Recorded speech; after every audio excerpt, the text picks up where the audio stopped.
Okay, this is a no chills, no thrills, no spills kind of upload. Basically, I'm going to record right from my webcam, so I'm going to do this in one take. So you'll have to forgive me if I speak fast, and if I make a mistake, I'm just going to have to keep going. All right, this is what I'm going to call after unboxing. And the reason I'm calling it that is because there's a million unboxing videos out there for the Xoom. But really, I think of that as, getting married. I use that analogy a lot. Anyway, I think of that as getting married, and it's talking about the wedding and everything's fine and dandy. But if you really, are trying to get into the Xoom, you want to know what it's like 6 months, a year, 2 years, 3 years. How do things work after that? Well, obviously it hasn't been that long, but I certainly have found some interesting things that I wanted to share with you. Now, these two types of people will be looking at this video. The first type is somebody who already has. I'm going to adjust this while I'm doing this. The first type is going to be somebody who already has a Xoom and wants to pick up some quick tips, which is what I'm going to give you in a couple of minutes. And then the other one is people who are looking to get a Xoom and they just want to get some insight. So I'm going to just take 1 minute. Again, I only have 15, so I'm going to take 1 minute and just give you some background as to who I am and what's going on with this. All right. I just recently switched to the Droid Pro when that first came out, a month ago, 2 months ago, whatever it was. In any event, I was a BlackBerry user, a BlackBerry crack addict, and I was using it all the time. I got my wife a Droid. I was using it for a little bit, and that's all I had to do was just use it just a little bit, and I was hooked. Then I needed a phone that, one, I could respond to with one hand. Two, I needed it to be global. And three, I wanted the Android operating system. So this is what I ended up with. Now, why am I telling you all this? I'm telling you all this because if you have an Android phone, and again, some of you people haven't had an Android phone yet, you might be BlackBerry users and you're just taking a look. So again, I'm going to finish up this minute talking about that. Once you start playing with the Android phone, then you start to understand the difference between a smartphone that has some things, and a phone that has an operating system, which is this Google, whether it be Honeycomb or Gingerbread or whatever it happens to be. All right, so I got this. The important part that I want you to get out of this is all of the apps that I loaded on my Droid Pro immediately came over onto my Xoom. So that's the first tip. So if you already have an Android phone, and if you're like me, you've bought a couple of different apps, in my case more than a couple, but if you bought some apps, as soon as you turn on your Android, your Xoom tablet, and you link in, the store will say, hey, by the way, don't you, I know who you are and you have a whole bunch of stuff, and let's make that, let me turn off autofocus. There we go. Why don't we make that work for you by downloading all of those apps? So that's a really good thing. That's like having a desktop, going and buying a laptop, and immediately Office and Photoshop and everything loads on there. Okay, so got that out of the way. All right, first thing is, I would strongly suggest that you get the portfolio that comes with it. Unfortunately, that is the only portfolio that is available right now. There is supposed to be one from a company called Zugu, which is supposed to be coming out in like 2 weeks or so. If you can get that one, get that one, because this one just doesn't really make it. The reason you have to go with some kind of a case is because you really want to protect it.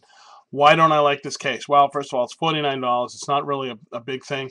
And then they cover, as you probably have already figured out, they cover all of the attachments. So, for example, if I want to charge this while it's in the case, which I do not often, I don't want you to think the battery's low, which, by the way, the battery's been lasting me almost all day. And I'm a ridiculous user on it. It's been lasting me like 8 to 10 hours. But I have no way of plugging in, and I started modding the case.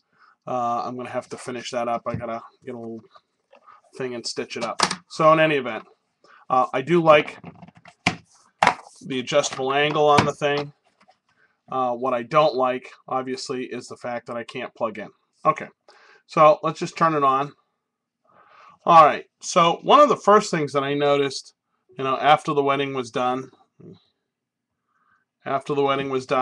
is that some of the apps that I had gotten used to on my phone that came with this operating system weren't available on my Xoom. And I was just like, dude, this was before this, so what happened?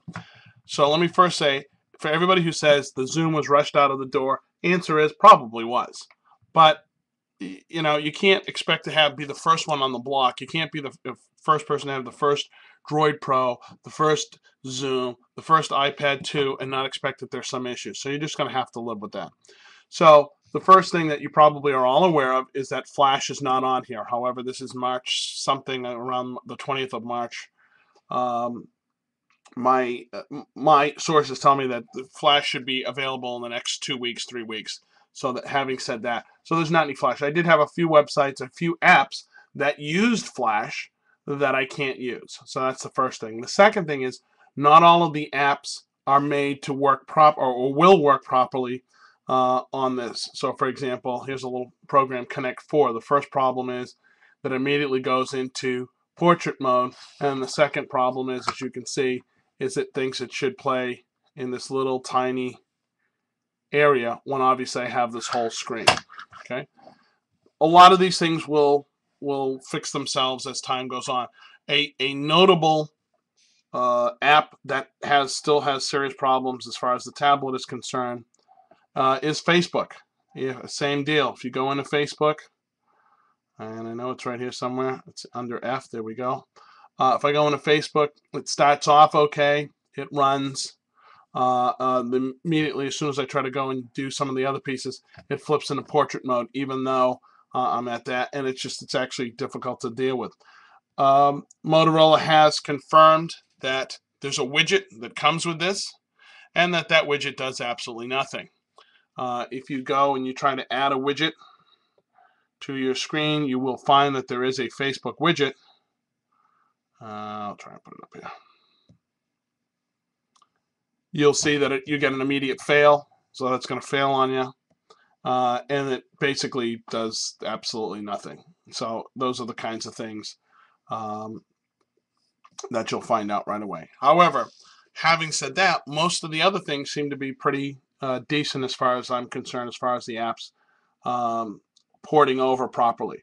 All right, so what are the things that I noticed about this? All right, so we talked about the Facebook, we talked about that, we talked about the piece. The battery life is fine. No DLNA. DLNA, which, so I'm going to start carrying all my music and movies on here. I can certainly plug in and plug it into the television set. But before, I used to be able to just sort of mysteriously take control of my Windows Media Player using the Digital Living Network Alliance, I think it is, DLNA. But in any event, that's not on here. So there are some apps and some basic things that you would say, wow, I can do that. I got used to doing that on my phone. Yeah, well, you're not going to be able to do that right now on this.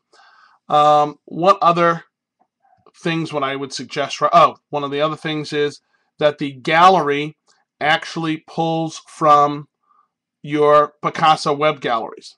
All right, that's actually a cool thing. I wish they would do that on my phone. I actually had to get an app to do that. So what does that mean? That means that when I go on to my Picasa web album and I upload a whole bunch of pictures up on the web, they are automatically synced here. There is an online offline mode. Am I saying that twice? I had a cold for a couple of days, so I'm not sure. So for example, if I click on this and I click on make available offline, I can, there's little push pins, you can't see it, but there's little push pins, and if I click on those push pins and light them up, that is me telling it that I want to make sure that that folder is available offline, and what it will do is it will download it onto the system. Other than that, it does that automatically. I haven't been able to find it, but I have seen in the forum, and a couple of people have been talking about it, that they're going to be syncing your music as well. So if you have two things that have either honeycomb on them or you've got your music somewhere, they're going to be able to sync your music. Right now, I couldn't sync my music. I had to upload my music on there, but again, that's not a showstopper. The other thing I would strongly suggest is Documents to Go. Documents to Go. It comes with Quick Office, which essentially is an easy way for you to read your documents and such that you already have. However, if you want to actually start a new document, or you actually want to, you want to start a Word file, or you want to start any of those pieces, you will need to go with the Documents to Go. I think it's like $14 right now. It's usually more. 14's more than worth it. It will it'll upgrade to your Google Docs so that you can actually use your documents that are up there. The other strong point that I would suggest is called Dropbox. That's a great app, and what Dropbox is going to give you is it's free. For the first 2 gigs are free, and then you can buy more after that. However, it has a referral program, and every time you refer one of your friends and they sign up for the free version, you get 250 megabytes. Well, up to 8 gigs. I'm almost at my 8 gigs at this point. I mean, it's very simple. Anybody you show it to will be like, wow, this is great. And basically what happens is that it syncs a bunch of folders to a cloud folder. So your folders are available on your tablet. I have the same app, obviously, available that's on my phone. So I can actually come on my phone here and hit Dropbox, and I will see the same pieces. And then I have the same thing on my desktop, and it is PC and Mac. And what that's going to give me the ability is I can actually put a file. It's an easy way for me to transfer files now between the different devices.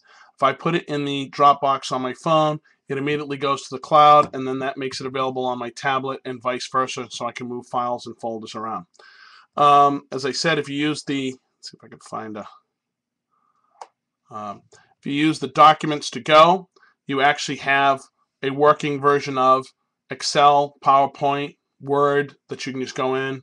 And, you know, again, this is fantastic if you're out and about and you need to make a couple of quick changes. Very easy to make a quick change. Save it. Where's it? File save. Save. I'm done. And because I'm actually using the document in my Dropbox, that's where I store all my documents, that means my phone now has the updated file and my desktop has the updated file. So no more of, oh, I did it here, there, and moving things around. Okay, we're getting down to the last couple of minutes. Any other things that I noticed that they may not tell you right away? Okay, another one here is that you have your ports here. You have your little funny port there. That's probably for your docking station, your HDMI, your micro USB, and a power port. And this is their own little proprietary size, so you have to make sure you have the right piece. It will not charge the USB. See, that's one of those things I just never even would have thought that in this day and age they would have changed that around and not make it so I could just plug it in my USB. They obviously had a reason. I don't know what it is, but they didn't do that. So what happens is now I'm back to carrying transformers around in my pocket when I thought I was all done with that. Anything else? That's pretty much it. Again, you have to be careful. Again, a lot of your apps will come over, and they for the most part will work. Some of them won't work. They'll look a little funny. And then there's a couple of them, like I said, like the Facebook widget and a couple other things that'll just flat out crash. But all in all, if you do not have one, I would say this is fine. I'm actually getting, this is, in all honesty, pretty much paid for itself already as far as time and aggravation and getting things done. When I go someplace now, I'm just gonna pop out of the way here. When I go someplace now, I just prop it up on the little stand here. Okay. Again, because it's on all the time, pretty much. I mean, I just push a button and it's on. I can go in. I can work on something. You know, literally 2-3 minutes. I got to do something. Somebody says I change a document, change a PowerPoint presentation. Here's, for example, here's somebody's got some ad copy. I'm going to go and take a look at it. Here's the PDF of the ad copy. I can go and take a look at it. There's some changes I want to make, so I'm going to respond back to them. And somebody might say, well, you can do all that on your phone. Yeah, you know what? I was doing it on my phone, but it's just too small. You know, I wouldn't really be able to see it that much. And I could respond back to someone. I could blah, blah, blah, blah, blah, blah, blah, blah, blah, like that. And I could respond back to them. And I still will. But there are going to be many times when it's going to be just a lot easier to just whip this out. Last piece I'll say is I have a little device, not a device, a little thing called a Scotty vest. Which is basically like the updated version of the fanny pack that this fits into just fine. So now I just take it, I just close it up, I throw out my little fanny pack, and I go on about my business, and I whip it out, and I'm all set, and I have my phone for just about everything else. Google Talk does not work. I'm sorry, Google Voice does not work on this either right now.